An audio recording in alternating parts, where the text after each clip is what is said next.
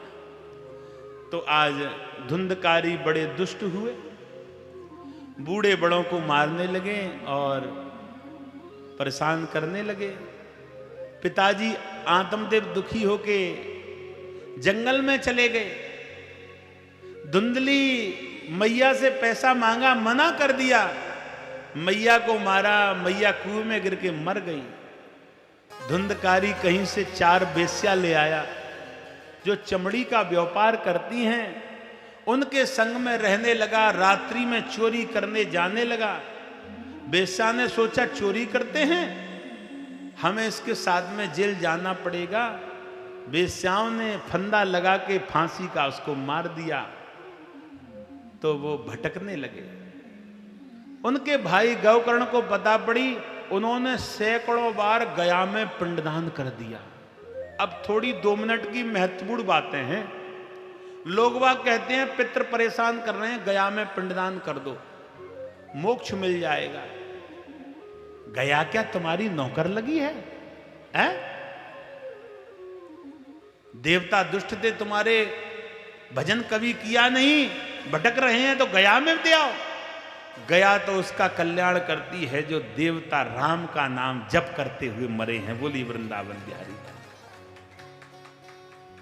फिर भी उन्होंने अच्छा कर्म नहीं किया, उनको मोक्ष देना है तो केवल श्रीमद् भागवत कथा है, दूसरा कोई रास्ता नहीं है।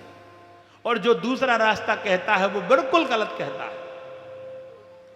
क्योंकि मैं आपको बता रहा हूं, गोकर्ण ने सैकड़ों बार गया में पिंडदान कर दिया लेकिन कल्याण नहीं हुआ।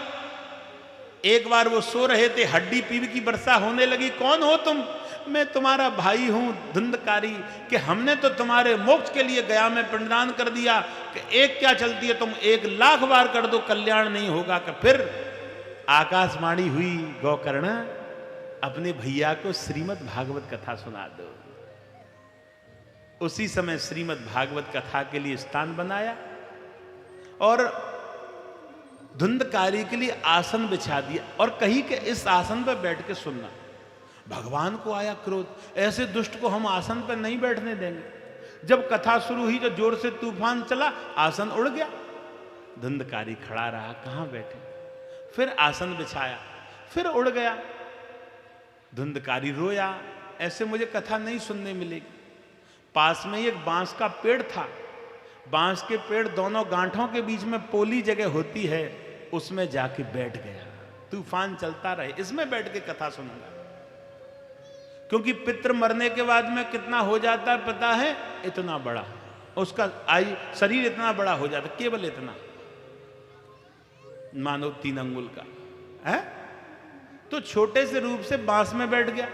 भगवान को पता पड़ी बांस में बैठ के सुन रहा है, जिस बांस में बैठ के सुन रहा था उस जगह को फाड़ दिया, वो दूसरे पोली जगह में बैठ गया।